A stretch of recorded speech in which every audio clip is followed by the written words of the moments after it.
Right, guys, welcome to another edition of the Trade on Sports podcast.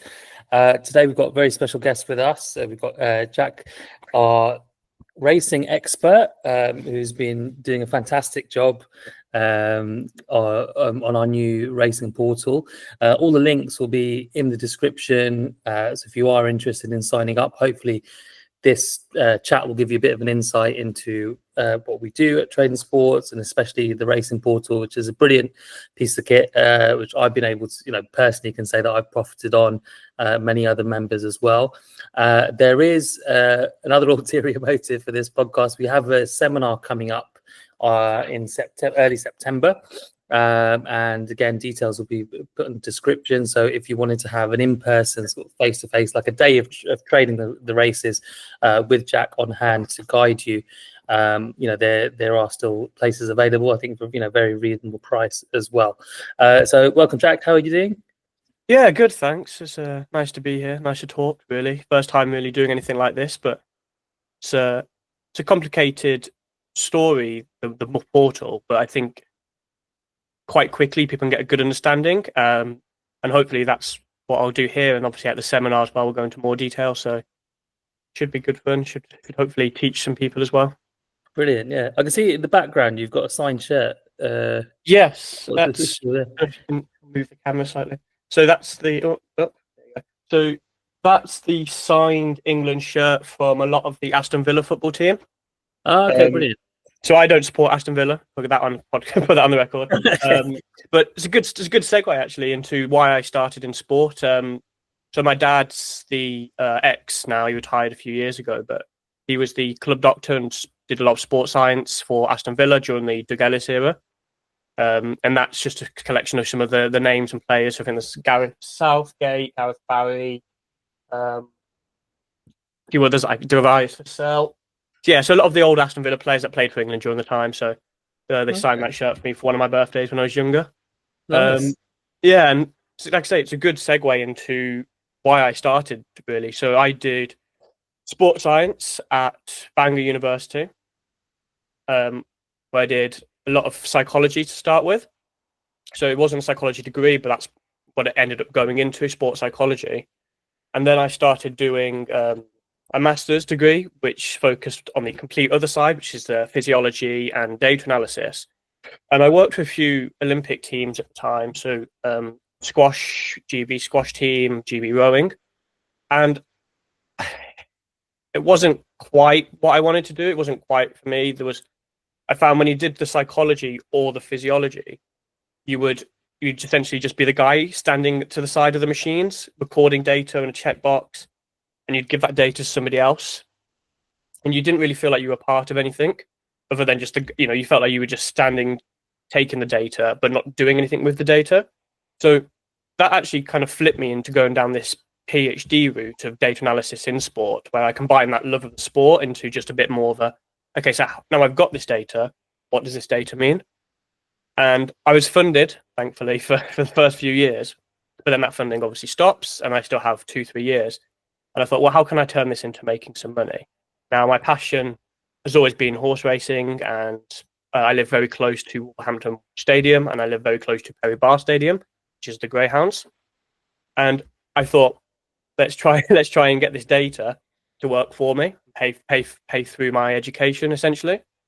And I guess it was a real pure luck, really. I was at Wolverhampton Wanderers Stadium, and I met some Australians who had been doing money, what I would call it money, following money, steamers and drifters in Australian horse racing. And they just happened to be in the UK, wanted to watch a horse event. I met up with them, had a few beers, and we started talking about my data analysis and their money system.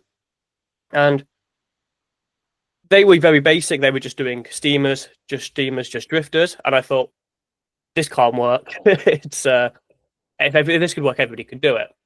And then I started looking at their software that they created, which was very simple, just money coming in, money going out. And I thought, can we use this sort of as a baseline to create a more systematic approach to what's good money, what's not good money, so connected money versus casual recreational money. And we started over 5 years just developing this system of when's the right thresholds and what times does smart money come in, what time do tipsters money come in. And what you'll see in the portal that Trading Sports use now is the sort of final culmination of these thresholds that we've developed when the smart money comes in, and then also when we take this money is identifying for certain types of bets. And I'll get into more detail of some key systems and key structures that you might see within a portal shape, and how that can be indicative of a money from a smart bettor or smart money, or money from more of a front runner trader, which can really hurt our system. So we need to know that. And then also just when it's just a casual punter on a Saturday morning who's lost his money at Cheltenham and he wants to back the next favourite. So while backing Steamers and Drifters anybody could do, we found that these key thresholds are just when the money comes in, you can work out really where, if it's smart, if it's more recreational. And that's how we hopefully, and we have for the last year anyway, made a good profit and good return. Something that interests me on this system is it's always it actually, in terms of my own sort of personal betting and my approach to it, it takes the opposite approach where you mentioned Steamers and Drifters. So when I'm betting on kind of various sports, even on international racing, I'm trying to get the highest price available before the inevitable steam. It's anti-value. What I find fascinating about this is, and again, the records are kind of available, and we're very transparent at Trading Sports. That there's been, a fairly consistent profit most months, if not all, since it's been launched, and this is recorded at Betfair starting prices. So for me, it's peculiar because, in terms of everything that I tend to do on other systems, it's trying to extract the best price possible before something actually steams in. Whereas again, a lot of the system is predicated on the steams, the moves that have actually already happened. But the market's presumably is so inefficient that there's still that value at the off, and that's what I find quite fascinating. Could you talk a little bit about that and what's kind of quite unique about the system? I think a lot of people are trying to look for a holy grail, on the exchanges. Again, something that can be profitable at starting prices is a very difficult thing to achieve. Some people are able to do it, but if you look around the kind of the Twitter sphere or sort of in betting circles, there's it's a very small minority who are kind of able to consistently achieve this. So I'm just curious your take on that. Yeah, so it's funny you say the efficiency or the inefficiency of the market, and it's that efficiency and inefficiency that we exploit. So you have these, there's different traders in horse racing. You've got your morning 11 a.m. You get your morning tipsters come in, and they'll push the price really low. They'll put a service out to their 100 members, and they'll push the price on a horse low. And you'll see that at 11 a.m. you'll see a nice going down. And then obviously you'll get your smart money who are laying off against these tipsters' advice and then backing later on. And you get this V shape on a portal where smart money drives the price down and it comes back up. And then you get the recreational punter who are just betting race to race. So they'll lose on a favourite and then they'll back the next favourite. So you can see quite often if a favourite loses in the next race, there'll be a short window about 30 seconds after favourite loses where the next favourite will get backed in. And what we're doing is trying to exploit the last 10 seconds. So if you notice on our portal, it's it's not high pressure and high rushed because thankfully in the UK, races don't start on time. But in theory, the way our system is set up, we wait to the last minute. I would personally push that down to the last 20 seconds, but minute to help everyone get on.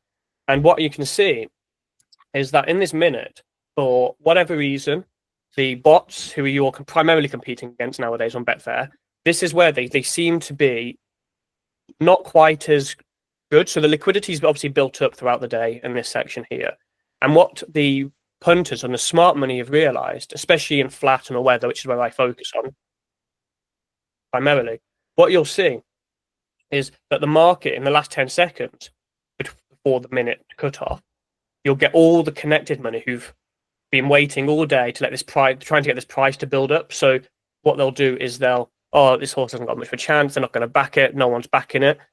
They won't give any, to all these tipsters who are not connected, but maybe pay a few £100 to get some information, bigger ones who will push the market down. They won't give any information out today. And then what they'll do is the last 10 seconds, they'll completely smash it in. And you can see in the portal, the green lights going off mental. And when you see that, it's that sort of 10 seconds that we can exploit. And it's simply that the big smart money doesn't want to be followed, doesn't want people to follow it. They don't want to be, everyone knows what a steamer is. You can go on a program and tell you what a steamer is.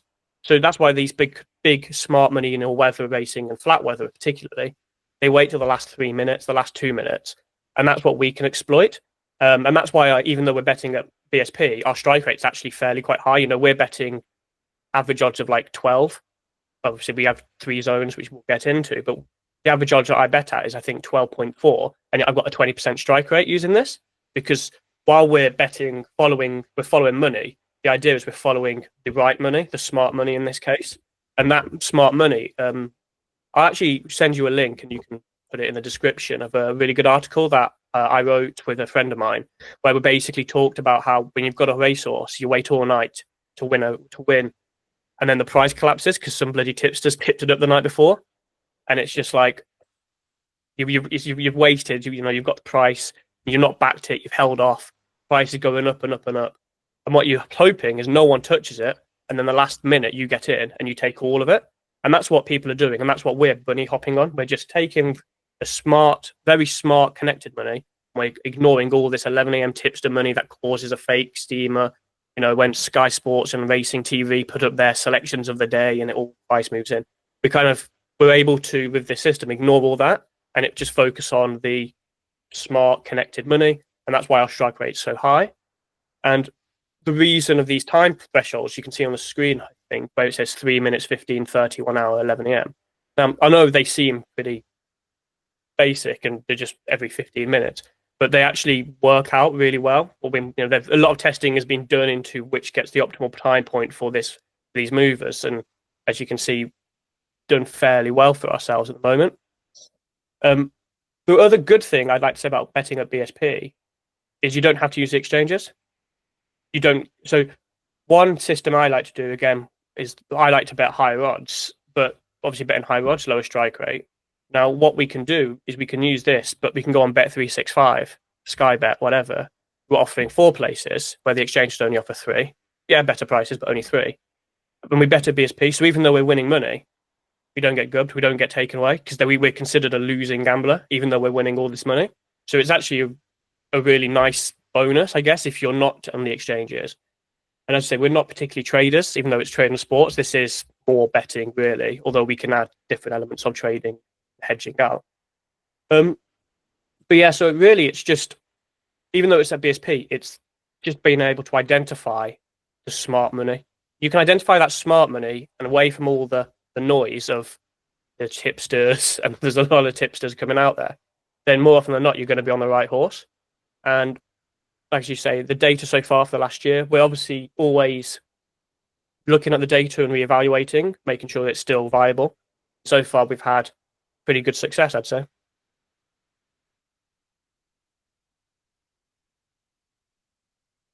Are you muted? Sorry.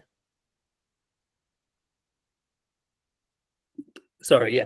So yeah, to me, it has some parallels, I guess, to my time working for a football trading syndicate, where essentially, like you say, you would kind of hide your intentions to the market, so it doesn't necessarily collapse. And let's say, I mean, with football specifically, it was kind of the 1 hour point when the lineups were released for games, and then you would just kind of pile in. And again, it's kind of recognizing those signals. So I suppose in the case of racing, I guess in the specifics on the last kind of 3 minutes, essentially the price you're getting at, the starting price and the kind of 3 minute price tends to be relatively stable. There's not going to be as much movement, so you're not going to take a price that's completely collapsed. and so you're still kind of on the side of that money. Then presumably their models, the smart money, have it at a certain price, and there's still kind of a significant sort of edge to be had there. Maybe Jack, if you can kind of talk us through, because I've got the screen up just for people to get a glimpse of the portal, just kind of to be aware, because we are quite a way away from the races, so all those kind of zeros there, they do get filled up.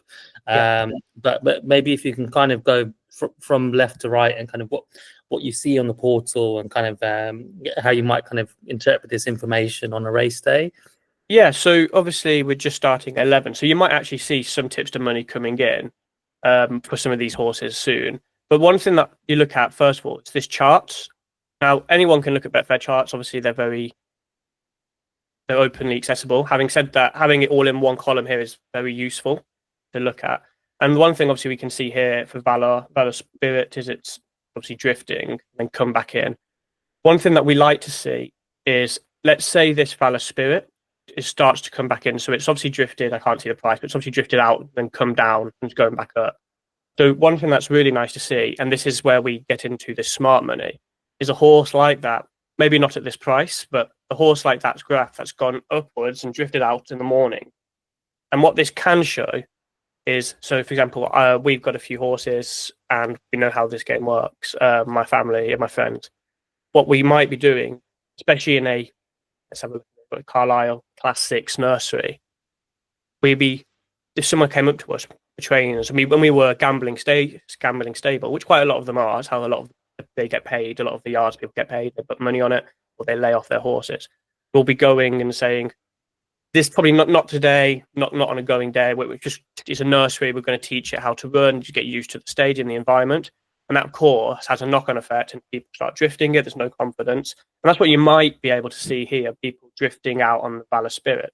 And then when you get to, as we move across, just skip over BBM, come back to it, because it's probably a very important one, get to the 3 minutes, the 15 minutes. What you might see is a big red around the time of 15:30, 1 hour, 11 a.m. You look at this graph now anyway, it's drifting up. But when you hit this 3 minutes, that's when me and my friends will then be going, right, now we back it. We've made these rumours, we've given us subtle hints. We're at the bar in the stadium, we're talking to people, not fancying it today, or it's just a run, negative signals, 3 minutes before the off, the horse is down in the stable. Are the conditions right? Has the ground conditions in the race before the jockeys thought that it's going to be a good day? So we're getting all these clues to make sure that our horse is going, is likely to enjoy this. How's the horse in the starting stalls? Because we have time, we have the horses down there. It's not a national hunt racing where they start up in a line, flag you off.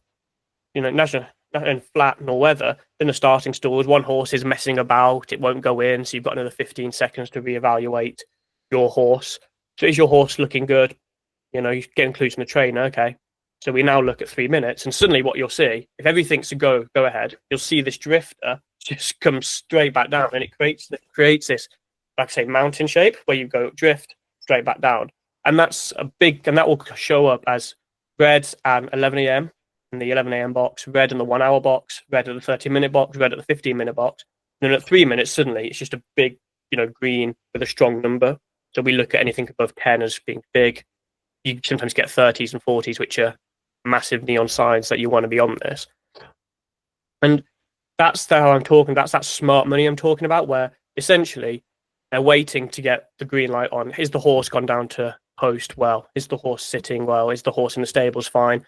Have the draw conditions for the day gone well? So obviously race one, we wouldn't know that. But if all those things, you'll suddenly see the price plummet. Now, again, what we look for, and this is generally about odds 10 to 20 in this price, because obviously it's drifted from favourite up to nines and there's got no hope of them backed in really quickly. And what this does as well in this 3 minutes, crucially, is it skips over all of the bots who are playing the steamers, because it looks like a drifter. Betfair, which is about 5 minutes behind, will have a little ice icon on it. So the recreational punters, I'm not going to back that. It's drifted all day. The commentator said, look at this drift on this horse.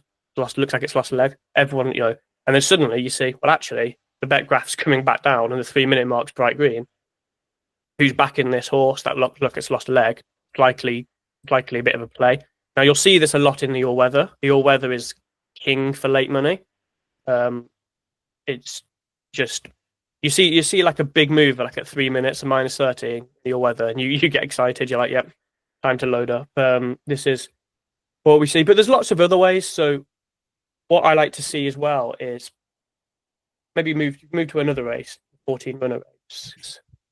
See if we can get a good. So what I like to look at on the side. So this is something that a lot of people who might be interested in the trade and sports aspect, but not the betting aspect, might do. Is we obviously also have like the in-play running percentages, so we can see on the right-hand side the last 4 races here, how much the horse has dropped in price. Now, I don't necessarily use this for in-play running. It's a good software you can use it for. What this can do is it gives us context clues on why is a horse being backed. So say there's no national hunt races today, I don't believe, but say there was. Now, if we see red, red, red, green at 3 minutes in national hunts compared to flat, well, this might be because the horse is lining up at the front of the queue. Obviously, in flat, they're all in an equal stable. Those in national hunts, they can line up at the front, the middle, the back. Anyone on course has a 5 to 10 second window above anyone watching online on a stream, so they can see, a horse that's been backed. So a horse that's lined up at the front, they can see, okay, well, it's going to be at the front runner. And we can just make a quick judgment to see on the in-play percentages, if this has dropped in price 55% for the last 4 races, and it's drifted all day, but then being backed at 3 minutes, it's probably not smart money backing it to win. It's probably smart front runner traders backing it to drop in price and dob and get out of it. So it's just another way we use the portal to just give quick context clues of, is this money smart connected money, or is there something else going on?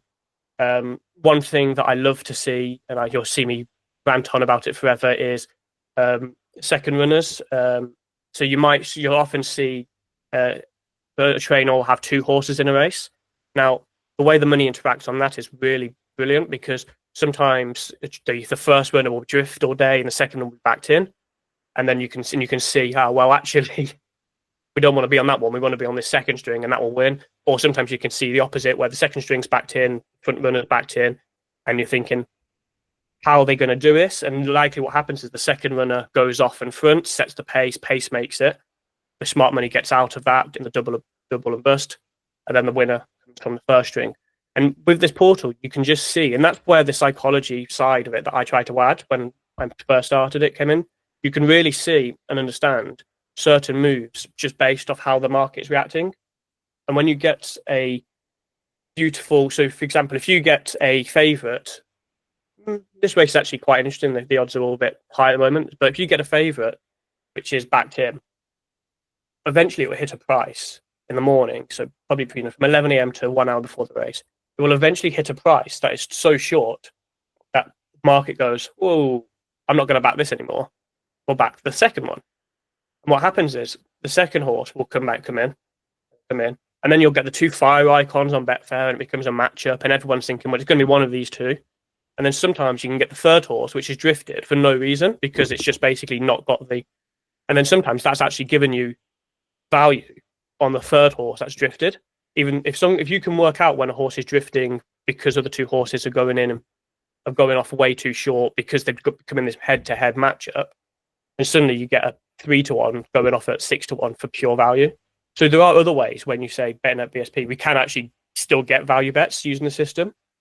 And again, it's just trying to interpret the money as a story of, okay, so why is this happening? So one of my favorite ones is a few weeks ago, Eve, there's a trainer called Eve. She won on a 21 to 1 horse.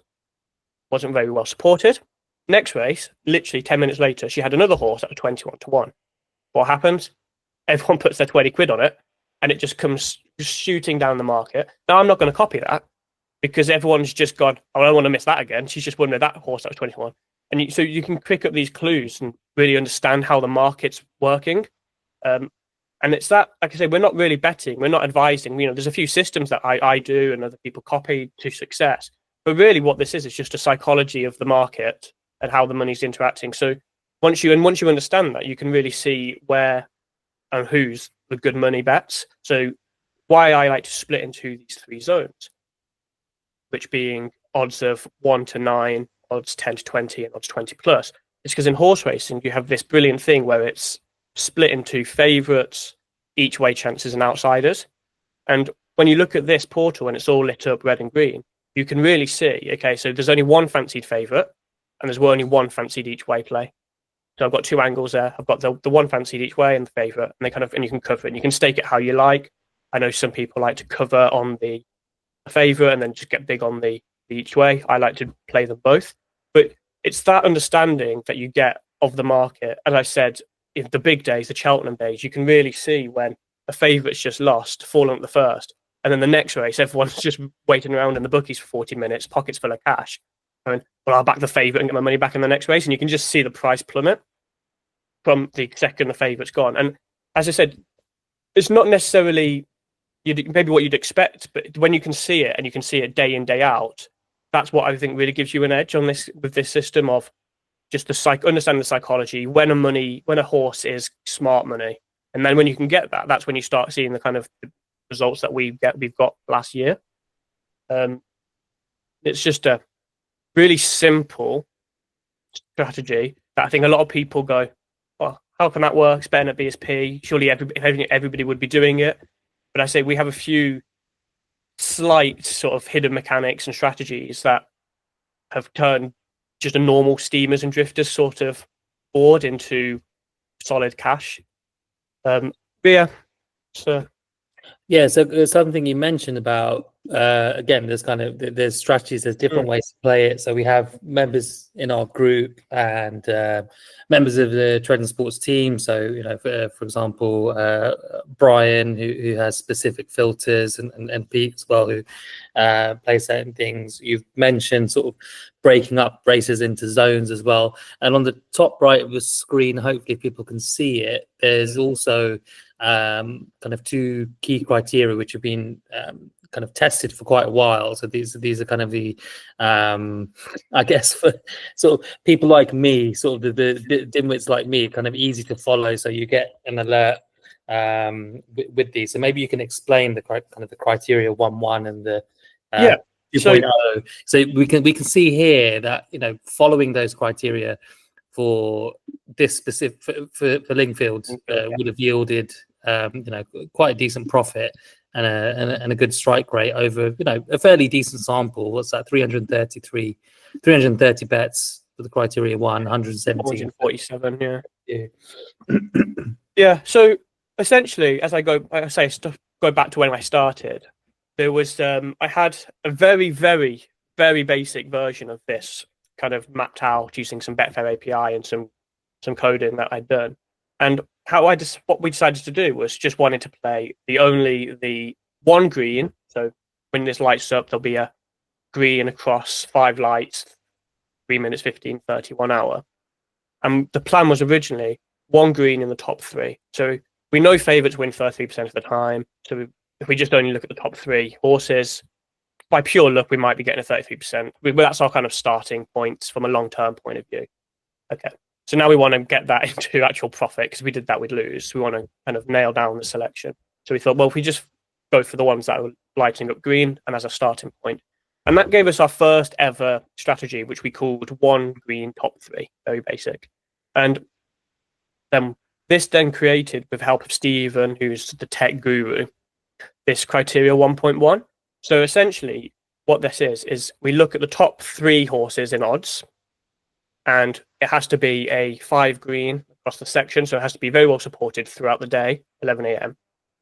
And then also it has to be within this BBM, this best book move. Now I'm not going to go into what the details are on that. It's Stephen's creation and coding. So secret source. Secret source potentially, yes. Or it's just way above my pay grade. But anyway, and it's got to be within the top 3 of this mover. And in fact, what you'll see with this secret source column, if you just go through the races and sort by it, this best book move, this BBM, a lot of the horses will be in the top 3 anyway of that. The well supported horses, wisdom of the crowd, sort of. And it gives you that 2 approach, almost the wisdom of the crowd and the bookies, plus obviously this long standing support throughout the day. Plus also you have the basic sort of favourites being in the top 3. And that created this criteria 1. And we filtered this down even further. So we played around with, we've got a year's worth of data now, 13 months, and we worked out, okay, so which distances does this work on? Which distances does this not work on?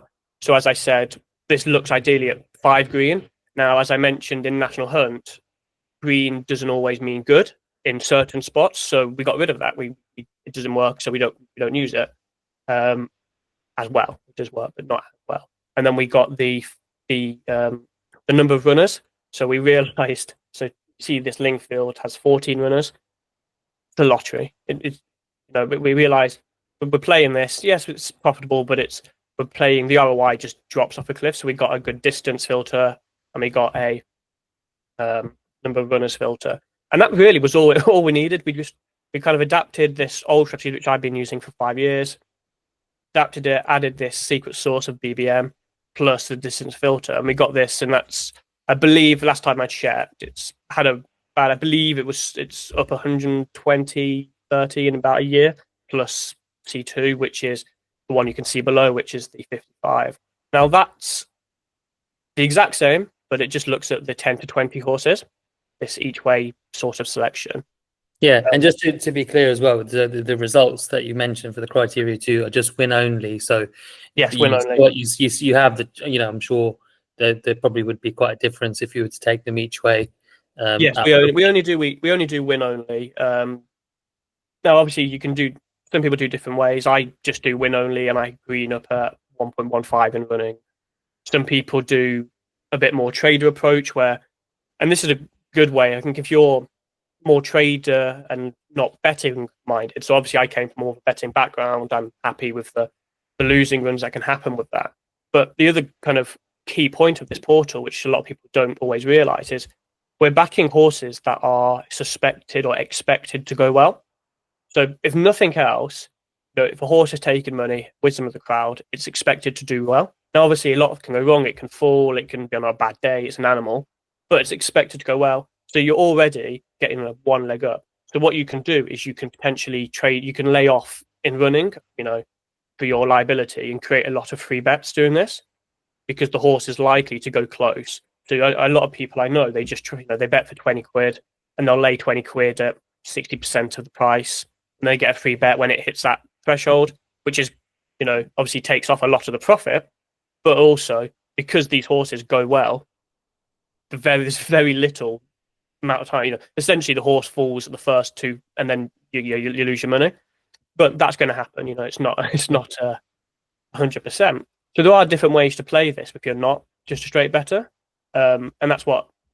But the criteria 2 and 1 are solely just based off wins, and then anything else you can do to kind of enhance that is bonus. And that's actually what we did with the zones, where we took the concept of, okay, so we've got this criteria 1, we've got this criteria 2, but sometimes, and you'll see this in the portal, sometimes you'll get 2 notifications for criteria 1, or 3 horses meet criteria 2. If you're in an Irish race, sometimes big fields, or if you're at Ascot, Royal Ascot, everyone's got their money on, the grandma's bet on that horse, and there's money everywhere. Suddenly, you've got 4 horses that meet criteria. Well, yeah, one of them might win, but you're giving away 4 units to get the 1 unit profit, and it's messy. So we kind of thought, okay, how can we simplify this further? So I created this zoning system, which is essentially takes the criteria 1 top 3 favourites, expands it slightly to just being in the top 9, 1 to 9 odds. Criteria 2 each way plays, and we just make it so that if you've got 1 green within the top zone 1, top 9, the 1 green in zone 2, 1 green outsider, the ROI just shoots like a rocket. We are getting 22% ROI. And I think a lot of people have been doing this zones for the last 3 months, and most people, I think, are having pretty good success with it. It's what it's done is it's taken a portal which was good, but you needed to spend all your life on it, to, okay, I can identify the races pre-morning, what I'm going to play, what times they are, 1 minute scan of the portal, place my 2 trades, and I'm done. And we found that even someone like Pete, who I hope you don't mind saying, was not particularly horse betting minded, didn't really know what was going on. He'd followed the criteria 1, criteria 2 alerts, but wasn't really using the portal. He's now posting daily, his interpretations of the portal and what races he's done, his profit and loss. So I think it's given a lot of confidence to people just in reading this portal. And then once you get to that stage, that's when you can really start to notice these patterns. And that's all this game is. It's pattern recognition. Much as like a horse who always wins at a certain track and course and distance, there's certain patterns that just do better, and also there's certain stables. There's the opposite, which I don't particularly touch on within the room, but there are certain things that I do. There's certain stables and certain yards that win when the money's not down. And then there's certain yards that are useless when the money's down. The connections are just over exuberant. They've got one horse, they put all their money on it, they just have a day out, and it always comes last. But there are certain things that using this, you can actually pick up those patterns where you can then blacklist that horse, and I've seen that horse a lot. But also the other side of it, and one that I use so many times, bit of an inside scoop is I don't always talk about is, first of all, you can get the novice races and the nursery races. Now, who's betting on them? Well, you might think, oh, it's the smart money. No one in the world has seen this horse run apart from the yard. So only people who are betting on it connected. Yeah, to a degree. But people know pedigrees. People like a bet. People look at the pedigrees of horses and they have these bets. Now, what often happens is a horse that's very well backed in on the first go might be rubbish. It's looking around. It misses the start. It doesn't. The jockey whips it, asks it to go full 100% for the first time, and the horse just goes, What do you want? I'm looking around. There's a horse running to the left of me. But the second go, it's now learned its job. Now, it might not be backed in because the first time it was an odds-on favourite, backed in all the way, smashed in, but it was rubbish. It came third. People have burnt their money. But now it's 4-1, and it's not backed, but that it was really well supported, and primarily it was really well supported by the yard, the people who know the horse before everyone else, and then suddenly it wins by 10 lengths, like it should have done the first time when it was learning the job. So you can make a real good list of ones to watch the next time. And the amount of money I've clawed back and doubled just from watching. Okay, that one took money, ran pretty poorly, but the yard's obviously keen. You can create a really good checklist. And a little insight, I think the plan is to actually be able to integrate that within the portal when we go full time. So you can make a little note and say backed in or previous criteria 2. So it works both ways. You can say, well, this one's been a criteria 2 7 times out of 7 and lost. So let's just get rid of it. Or this one's a nursery, a novice, but it was really well supported. And the only people really supporting it are likely to be those who've seen it train. So it's probably a good thing. First time out, we'll skip it and we'll come back to it the next time. And then doubly or equally, the other thing that we can do is now probably going into the dark arts of horse racing here, but hopefully a lot of people know about plot jobs. So what I mean is in a handicap race, you have weights. So, to qualify for a certain race, it might be a 75 rated race. So if a horse that comes in rated 75, he'll be top weight and he'll carry, 10 stone. Horse rated 65 will come in and be bottom weight and carry 8 stone 13, whatever. So obviously they're weighted to make it ideally a close affair in the handicap. But let's say there's a big money handicap and my horse is targeting it because it likes, the owners are from York and they want to go to the York Festival, whatever it might be. So the 4 races beforehand, it's rated 85. Now it's got to be rated 80 to enter. So we might enter it 4 times and it might lose four times in a row. It might come dead last 4 times in a row. Suddenly it's now rated 77. And it's previously won at 80. Now, the average punter might go, well, okay, well, he's lost it, he's not very good. But if on the portal you see, lost, came last, and you can see here it's got W and L, and you can see the min price it's run to on the last 4 races. So you can see where it's SP and the min price it ran to. So if it's starting off at 20s and coming last all the time, then suddenly you've got this horse that's dropped down quite significantly, get backed quite hard, but with 5 greens across the board. Now, why is that? Why is a horse that's lost all its races suddenly everybody's on it? Because it's been targeted for this race, and now suddenly it's running with £13 less than it should be in a race class that's one step lower than it should be, but the hand breaks off. So improved for the application of cash is a very common saying in horse racing. Or the money's down. Oh, the horse can suddenly run again. Shock. But what we can do is we can track that. we can track when these big price horses are actually on what we call going days through that. So we have a little, you have a little kind of notepad or eventually integrated within the system, and you can just say, okay, this horse has lost all these races. Oh, but suddenly it's a Thursday night and it's 8 p.m. Nobody's watching, but this, you see it, there's £10,000 just being lumped on it, and you can see that light up like a Christmas tree. And that's one of the beautiful things that we can do, where, as again, it all comes back to being able to follow that smart money. And it's just all kind of shown and displayed. And I'm sure we'll have some pictures eventually during the portal you can see, and how it really is quite clear when there's a really good fancy, and it's really strong. It just lights up, and you just go, oh yeah, obviously. Yeah, it's a great little system for just following the money, really. Would you say it's easier, more difficult, or just different in terms of looking at big, grade 1 festivals, big race meets, and just a cold Tuesday night in Wolverhampton? Exactly, and that's one of the things. So big festivals, as I said before, everybody's betting on them. Everyone's taken out their 250 quid for the day. They're having a bit of fun, and they've all been following the tipsters. They've signed up for new tipsters accounts. That they're following everything, and they're having a bit of fun. And essentially, they have written off that £250 for the day. They go in thinking maybe this year I'll win, but probably whatever. It's just their fun. It's a fun week, and you'll see Royal Ascot.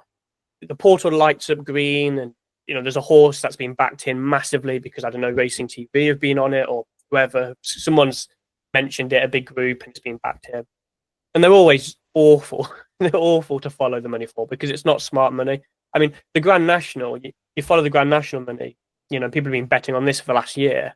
Money's all over the place, and suddenly you'll see a horse called, Anfield, and everyone from Liverpool was just bet on Anfield because it's got a cool name.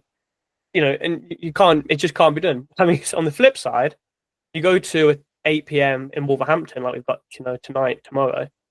Well, everyone's at home, everyone's with the family. You've got the one kind of group of people, the horse racing kind of people who might be on it, putting their £10 down, their £20 down. So when you see, and again, this is the thresholds that we've set, has to meet a certain criteria of money volume per section to light up and secret source. So, this isn't, if I put my 50 quid on this horse, it's not going to light up green. It needs a significant volume. So who's backing a Class 6 horse in a grade 6 handicap on a Tuesday at Wolverhampton at 8 p.m. with £20,000? Somebody, either someone who's got too much money, but more likely someone who knows something that they shouldn't, and it's likely going to do well. And yeah, obviously it plays out. Sometimes the horse doesn't do well, and you go, oh well. But you're not staking that 20,000. You're putting your unit on. And we found that just by following that smart money, especially on these lower class handicaps where no one really knows anything, and the horses are very equal, and they basically just depends on who's on a good day, who's been told to go a bit better. We can follow that, and as you say, those Class 6s, those ones at Wolverhampton, they're the bread and butter of the whole system, where you can see this money coming, and it's who else is backing this but someone who knows it's going to do well. And it's just, again, it's that strike rate where, yes, we're betting at BSP, but we know we've got a horse that's going to do well. And one of the common things we'll talk about, seconditis, we'll get a lot of seconds, and that's better than, it's annoying, but you're getting value for, you're getting a run for your money. And that's what this system does, whereas, I don't want to say football, there's a lot of football traders out there, I'm sure. But my God, I don't care about waiting 90 minutes for a first half goal and a second half goal and trading out this in a league. I can't even watch the match. With the horse racing, I like the fact that you've got that, you've got the minute, you watch the race, and that horse is going to go well. It's over the course of the day anyway, you're more likely to see a lot of horses go close to the line. You'll get that photo finish, and you'll get that chance to trade out in running or whatever. And that's one thing that I really like with this system. You're not putting money on something that going to try, not going to try. You'll very rarely see the horse held up at the back or go off injured, because obviously it wouldn't have been back at that time. So you're getting that run for the money, which immediately in most horse racing you don't get. You could bet on 5 horses and 4 of them just end up pulled up 20 lengths behind, and you're like, what's the point? Whereas with this, at least you've got that start of, okay, well, we're getting on the right horses, we're getting the right selections. And then, as you say, I think it's about 22, 23% strike rate, slightly higher with the criteria one, obviously, and a bit lower the lower odds. And I think the other thing is with the outsiders, even though we're only staking fairly small, £2-3, £1, we land a fair few big outsiders compared to, what you would be doing if you were just looking at a race card, and that thrill of getting that 40 to 1 and actually seeing it on the portal is so good. And especially, you see that on tonight, hopefully, fingers crossed, we get these lower class grades. And you'll just see this 40 to 1 that's come in and, as I say, meets this threshold. It's not necessarily about the price, just the volume and the timing that money's come in. And it's such a great feeling, you're putting a small stake on, but you have that confidence that, oh, this might actually give me some good run for my money here. And we actually, I say, we land a massive amount of credit. I mean, the zone 2 and zone 3, especially the zone 2, you seem to get quite a lot of winners. I think it's recently, anyway, the last month has been amazing.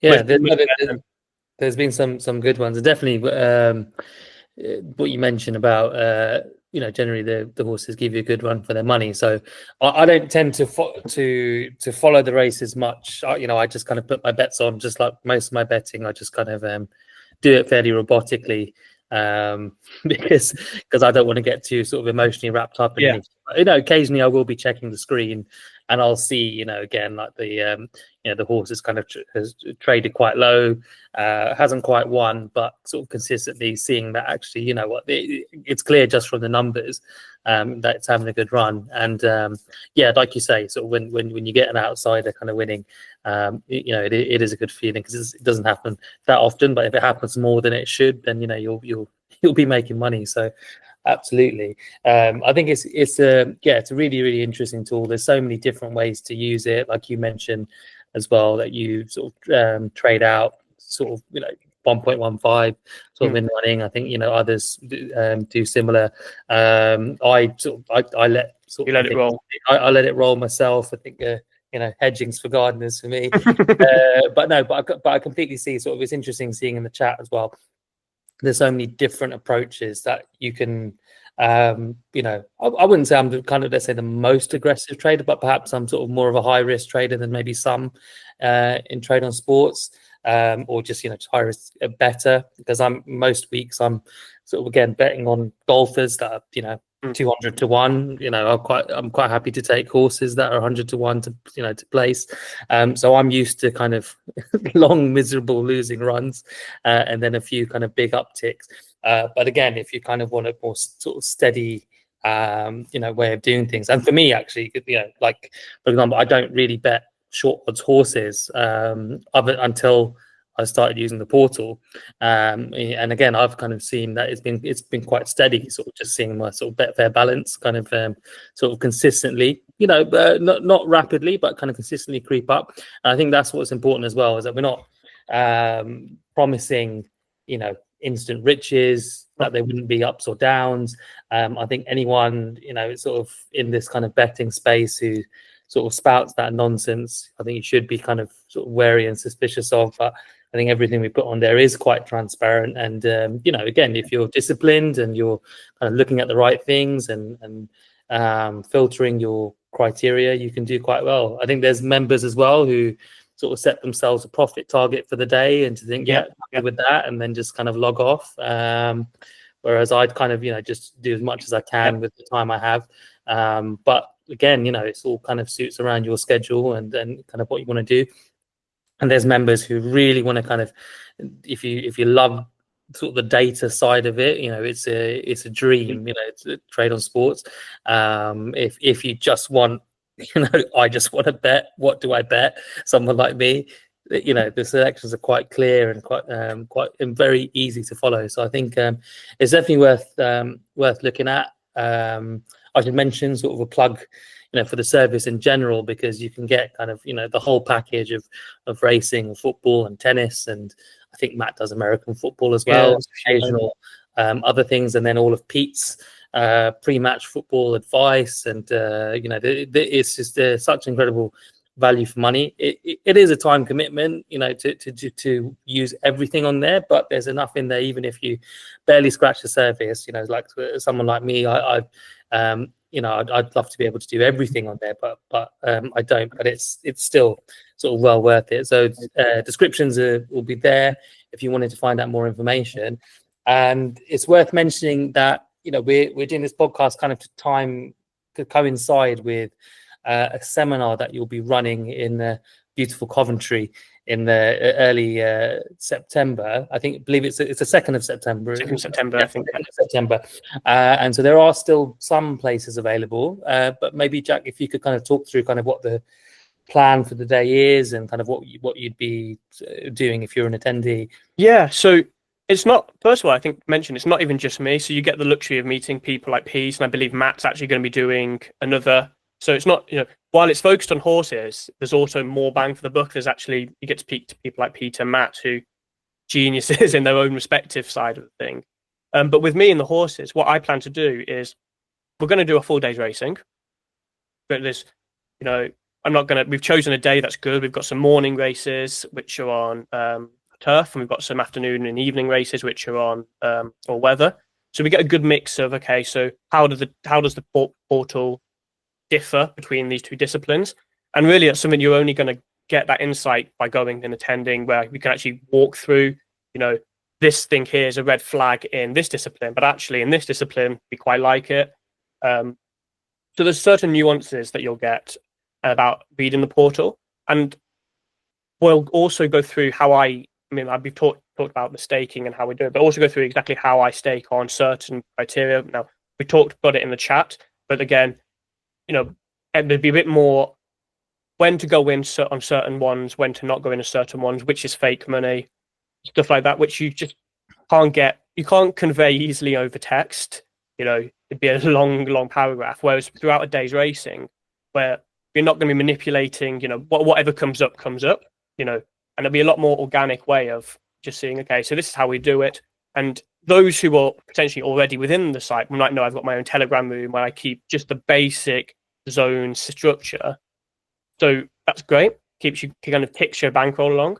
But the plan is we're going to be doing that, but then also pointing out, okay, when can we use this to potentially do some Dutch? Now, I know some people have their own strategies on Dutching, but we have the data from the last year, we know exactly when to do it, and I know roughly which races are more profitable to do it in. So there's just certain nuances that you'll get in an organic setting where it's not just me pointing out, okay, well, this won, this lost, blah, blah. It'd be in person. You can ask questions about certain races and why that one I didn't play, for example, why that one became a skip, even though you might have played it if you were at home. And I think that's the first sort of the main selling point, is just that organic learning of the portal while being able to ask questions throughout the day.